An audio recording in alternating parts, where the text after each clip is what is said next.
बिस्मिल्लाहिर्रहमानिर्रहीम। स्टूडेंट्स, आज हमने एक्सरसाइज नंबर 2.4 वो करनी है और इस एक्सरसाइज के अंदर जो है ना हमारे पास क्वेश्चन है कि आपने नेचर ऑफ द रूट्स वो फाइंड करने पे। तो उससे पहले जो है ना एक्सरसाइज को हम शुरू करें, हम थोड़ा सा इसका इंट्रोडक्शन देख लेते हैं। हमारे पास फार्मूला होता है minus B plus minus B square minus 4ac के रूट डिवाइडेड बाई 2a। इसके अंदर हमारे पास जो रेडिकल साइन, ये जो स्क्वायर रूट है, इसके जो नीचे बी स्क्वायर माइनस 4ac, इसको हम डिस्क्रिमिनेंट कहते हैं।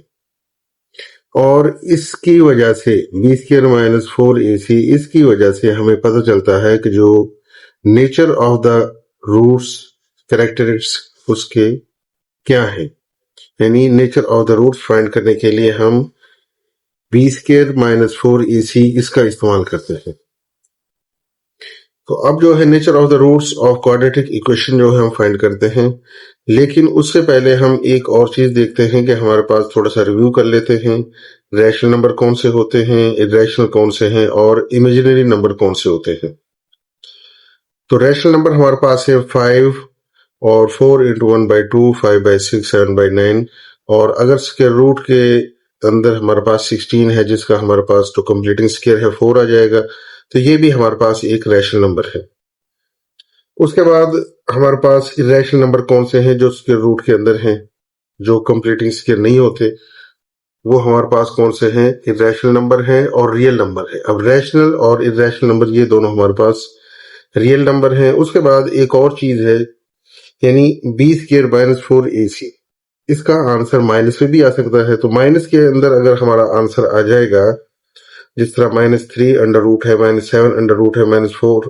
अब ये देखें, ये हमारे पास क्या हो जाएगा, ये हमारे पास आ जाएगा इमेजिनरी और अनरियल पार्ट हो जाएगा।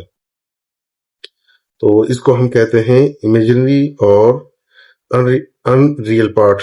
यानी ये जो है हमारे पास, जिस तरह हमने पहले क्वेश्चन किए थे आयोटा वाले, ये इस तरह का हमारे पास एक फॉर्म बन जाएगी जो कि हमारे पास अंडर रूट -1 के इक्वल था।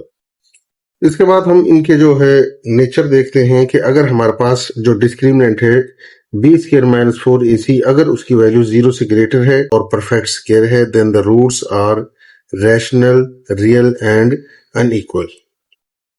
और इसी तरह सेकंड हमारे पास क्या है, if B square minus 4ac 0 से बड़ा है, यानी बी स्क्वायर माइनस 4ac का जो आंसर है उसकी वैल्यू 0 से ग्रेटर है लेकिन वो परफेक्ट स्क्वायर नहीं है, देन द रूट्स, फिर हमारे पास रूट्स क्या होंगे, इरेशनल होंगे और अनइक्वल होंगे। अब तीसरी कंडीशन क्या है कि अगर हमारे पास बी स्क्वायर माइनस 4ac उसकी वैल्यू 0 आ जाती है तो रूट्स हमारे पास रियल होंगे और इक्वल होंगे। नंबर 4 क्या है कि अगर हमारे पास B square minus 4ac less than 0 है, यानी जो हमारे पास डिस्क्रिमिनेंट है उसकी वैल्यू अगर 0 से कम आती है, then the roots are imaginary, यानी कॉम्प्लेक्स कॉन्जुगेट जिसे हम कहते हैं, उसके रूट्स हमारे क्या होंगे, इमेजिनरी होंगे। स्टूडेंट्स, उसके बाद हम जो है एक्सरसाइज की तरफ चलते हैं। एक्सरसाइज 2.4 का क्वेश्चन नंबर 1 है। क्वेश्चन 1 है 3x² minus 9x minus 2 equal to 0। इसके अंदर भी आपने कुछ कंडीशन है वो देख लेनी है। कि सबसे पहले आपने स्टैंडर्ड फॉर्म में इक्वेशन को लिखना है, उसके बाद आपने ए, बी और सी की वैल्यू निकालनी है। अगर ऐसे हो कि -2 इक्वल के दूसरी तरफ हो, या 9x दूसरी तरफ हो, या 3x² एक साइड पे हो बाकी दोनों दूसरी तरफ हो, और उस टाइम आप जो भी वैल्यू ए, बी, सी की लिखेंगे और उसके बाद उसका डिस्क्रिमिनेशन निकालेंगे तो वो आपका आंसर गलत आ जाएगा। इसलिए सबसे पहली कंडीशन क्या है कि आपने उसको स्टैंडर्ड फॉर्म में लिखना है। वो जिस तरह भी है, अगर स्टैंडर्ड फॉर्म में लिखी हुई है ये तो लिखी हुई है, लेकिन अगर ना लिखी हो तो आपने उसको स्टैंडर्ड फॉर्म में लिखना है। उसके बाद आपने जो है ना उसकी ए, बी और सी की वैल्यू निकालनी है और फिर उसमें बी स्क्वायर माइनस 4ac का जो है वो फार्मूला लगाना है। तो यहाँ पे हमारे पास ये पहले ही हमारे पास स्टैंडर्ड फॉर्म में लिखी हुई है। तो यहाँ पे ए की वैल्यू 3 है, बी की वैल्यू -9 है और सी की वैल्यू -2 है। तो डिस्क्रिमिनेशन फार्मूला हमारे पास क्या है, B square minus 4ac। B की वैल्यू है -9 का स्क्वायर -4 इंटू ए की वैल्यू है 3 और सी की वैल्यू है -2। तो -9 का स्क्वायर जो है वो 81 हो जाएगा, माइनस इंटू माइनस प्लस हो जाएगा, 4 3 और 2 को मल्टीप्लाई करेंगे 24 और इन 81 और 24 को प्लस करेंगे तो हमारे पास आंसर आ जाएगा 105 जो कि ग्रेटर है 0 से।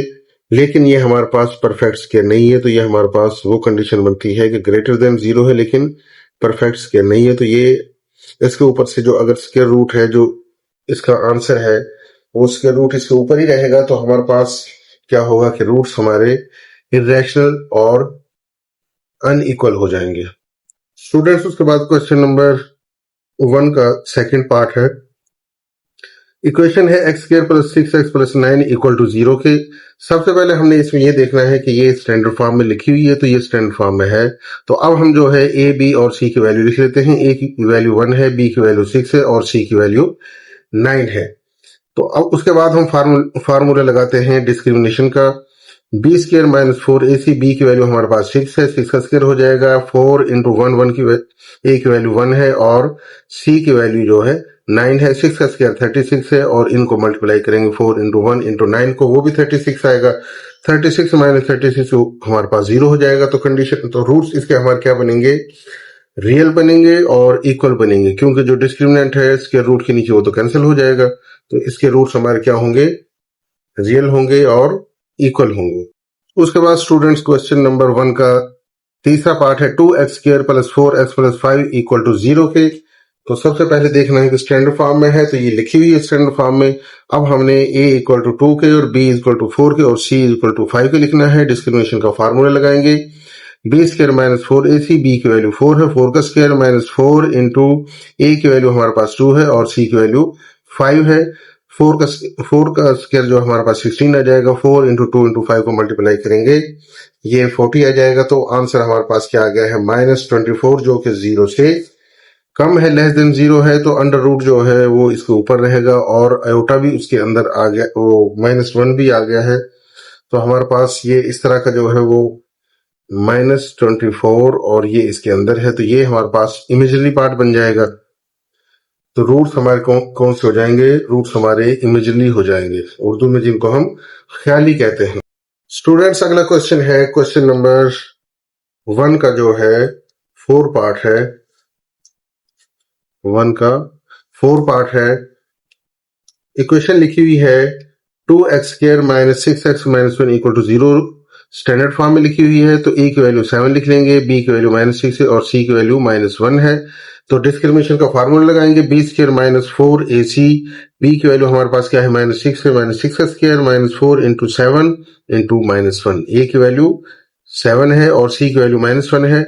-6 का स्क्वायर 36 है, 4 इंटू 7 माइनस और माइनस सबसे पहले इसको लिख लें, प्लस हो जाएगा। 4 को 7 से मल्टीप्लाई करेंगे 28, दोनों को प्लस करेंगे तो आंसर हमारे पास कितना आ जाएगा, 64 आ जाएगा। 64 हमारे पास जो है ग्रेटर देन 0 भी है और कंप्लीट एक स्क्वायर भी है।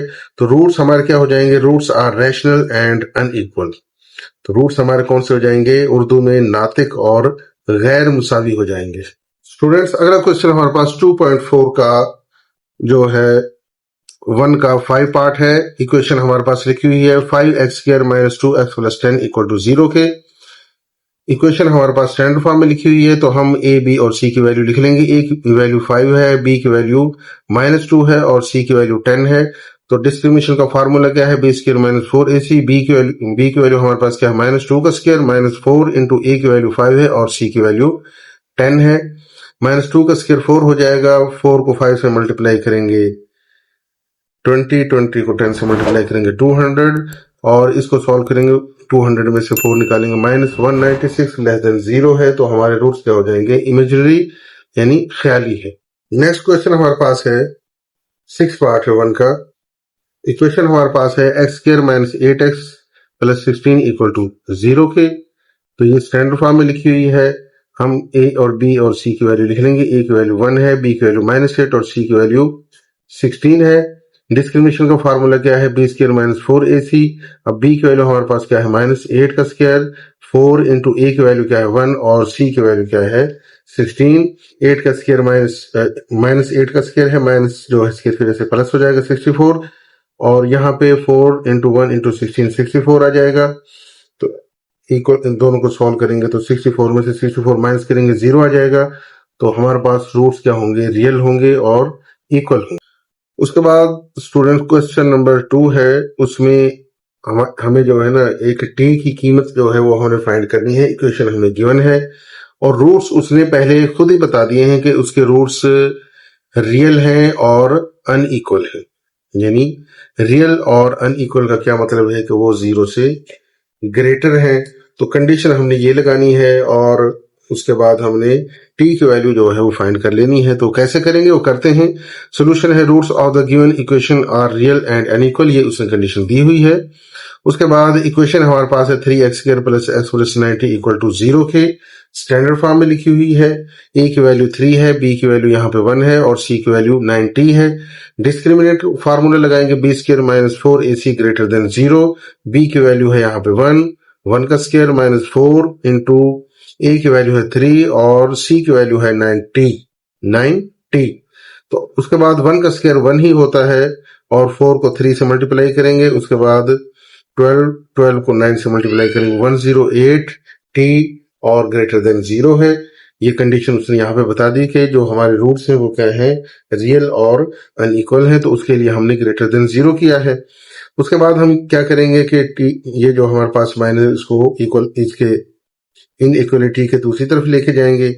ये हमारे पास 108 प्लस हो जाएगा, 108 t आ जाएगा। उसके बाद t की वैल्यू फाइंड करनी है तो t हमारा यहाँ आके इस तरफ आके डिवाइड हो जाएगा। तो t लेस देन 10, t की वैल्यू क्या है 1/108 के। तो ये हमारा जो है आंसर है जो उसने कंडीशन दी हुई थी उसके मुताबिक t की वैल्यू हमारे पास क्या आ गई है 1/108। स्टूडेंट्स क्वेश्चन है 2.4 का 3 और इसके अंदर वो कहता है कि if the quadratic equation 16x² plus 7px plus 49 equal to 0 के, ये इक्वेशन उसने दी हुई है और वो कहता है कि इसके रूट्स हमारे इक्वल हैं एंड तो फाइंड आपने क्या करना है, p की वैल्यू फाइंड करनी है। तो इक्वल हमारे पास कब होते हैं, ये हमें पता है कि जब हमारे पास डिस्क्रिमिनेशन जो है p² minus 4ac equal to 0 के हो तो हमारे जो रूट्स हैं वो 0 के होते हैं। अब हमने क्या करना है, इसका सोल्यूशन करना है। सोल्यूशन निकालेंगे 16x² plus 7px plus 49 equal to 0 के। यहाँ पे a b c इनकी वैल्यू लिख लेंगे। a की वैल्यू 16 है, b की वैल्यू 7p है और c की वैल्यू 49 है। कंडीशन उसने दी है कि रूट्स आर इक्वल, तो फिर हमारे पास क्या होता है b² minus 4ac equal to 0 के होना चाहिए। तो b² माइनस 4ac को हम इक्वल 0 के करेंगे। तो पहले b की वैल्यू लगाते हैं 7p का स्क्वायर माइनस 4, a की वैल्यू हमारे पास 16 है और c की वैल्यू 49 है। 7 का स्क्वायर 49 इंटू p का स्क्वायर माइनस, इन तीनों को आप कैलकुलेटर से मल्टीप्लाई कर लें तो आपके पास आंसर 3136 आना चाहिए और ये इक्वल टू 0 के है। उसके बाद हम करेंगे कि 3136 को इक्वल के दूसरी तरफ लेके जाएंगे और 49 p² इक्वल हो जाएगा 3136 के। p² की हमने वैल्यू फाइंड करनी है तो 49 जो है इधर मल्टीप्लाई हो रहा p के साथ, इक्वेशन के दूसरी तरफ आके ये डिवाइड हो जाएगा। 3136 को 49 से डिवाइड करेंगे तो आंसर हमारे पास 64 आ जाएगा। तो 64 जो है p² इक्वल टू 64 के है। तो दोनों तरफ के स्क्वायर रूट, क्योंकि हमने p की वैल्यू निकालनी है तो p इक्वल आ जाएगा प्लस माइनस 8 के। स्टूडेंट्स उसके बाद क्वेश्चन नंबर 4 है 2.4 एक्सरसाइज का। क्वेश्चन क्या है कि if the quadratic equation 4u² plus 8u plus q equal to 0 has unequal and real roots, यानी अनइक्वल है और रूट्स भी रियल हैं, find the possible values for q। तो हमने क्या करना है, q की वैल्यू फाइंड करनी है। तो अगर कंडीशन जो उसने दी हुई है उसमें क्या होता है कि b² minus 4ac greater than 0 के है। ठीक हो गया। तो ये हमने कंडीशन लगानी है। सबसे पहले इक्वेशन को देखेंगे कि इक्वेशन हमारी स्टैंडर्ड फॉर्म में लिखी हुई है तो हम a b और c की वैल्यू लिख लेंगे। a की वैल्यू 4 है, b की वैल्यू 8 है और c की वैल्यू यहाँ पे q है। उसके बाद हम कंडीशन लगा देते हैं कि हमारा जो डिस्क्रिमिनेंट है बी स्क्वायर माइनस 4ac वो गिवन कंडीशन में ग्रेटर देन 0 होना चाहिए। तो b की वैल्यू 8 का स्क्वायर माइनस 4 इंटू a की वैल्यू 4 है, फिर c की वैल्यू q है। उसके बाद हमने 8 का स्क्वायर लिख लेना है, वो 64 है, 4 को 4 से मल्टीप्लाई करेंगे 16 और q ग्रेटर देन 0 के है। इसको हम दूसरी तरफ ले आए हैं, यहाँ पे ये हमारे पास हो गया है 16 क्यू, इधर माइनस था इधर आके प्लस हो गया है। उसके बाद 16 क्यू के साथ मल्टीप्लाई हो रहा है, दूसरी तरफ जाके ये हमारा डिवाइड हो जाएगा। तो इसको डिवाइड करेंगे तो क्यू जो है लेस देन क्या आ जाएगा, 4 के आ जाएगा। तो ये हमारे पास जो गिवन कंडीशन है उसके मुताबिक जो है क्यू की वैल्यू क्या है, वो लेस देन 4 होनी चाहिए। स्टूडेंट क्वेश्चन नंबर 5 है एक्सरसाइज 2.4 का। क्वेश्चन क्या है कि find the value of m की वैल्यू फाइंड करें if the quadratic equation mx² minus 8x plus 1 equal to 0 के has real and equal parts. तो रियल और इक्वल पार्ट्स हमारे पास कब होते हैं, जब हमारे पास ये कंडीशन हो b² minus 4ac equal to 0 के है। तो उसके बाद हम क्या करते हैं सोल्यूशन में, सबसे पहले इक्वेशन देखते हैं स्टैंडर्ड फॉर्म में है mx² minus 8x plus 1 equal to 0 के। a की वैल्यू m है, b की वैल्यू माइनस 8 और c की वैल्यू 1 है। कंडीशन क्या है कि रूट्स हमारे पास रियल है और इक्वल है, तो b² माइनस 4ac को हमने क्या करना है, इक्वल टू 0 करना है। वैल्यूज पुट करते हैं, b की वैल्यू माइनस 8 का स्क्वायर माइनस 4 इंटू a की वैल्यू m है और c की वैल्यू 1 है। वैल्यूज पुट की हैं, माइनस 8 का स्क्वायर 64 है, माइनस 4m इंटू 1 है, 4m आ जाएगा। उसके बाद हमने क्या करना है कि 64 को माइनस 4m को हम इस तरफ ले आए हैं, 64 अपनी जगह, लेकिन मैंने लिखा उसको दूसरी तरफ है, यानी 4m यहाँ पे आ गया, 4m इक्वल टू 64 के। तो उसके बाद हमने 4 को इधर लाके डिवाइड कर देना है, m की वैल्यू निकल आएगी, 64 डिवाइड बाई 4 क्या हो जाएगा, m इज इक्वल टू 16 के। तो ये हमारे पास m की वैल्यू आई है। अगर हमारे पास रूट्स क्या हैं, रियल हैं और इक्वल हैं, तो m की वैल्यू हमारे पास 16 होनी चाहिए।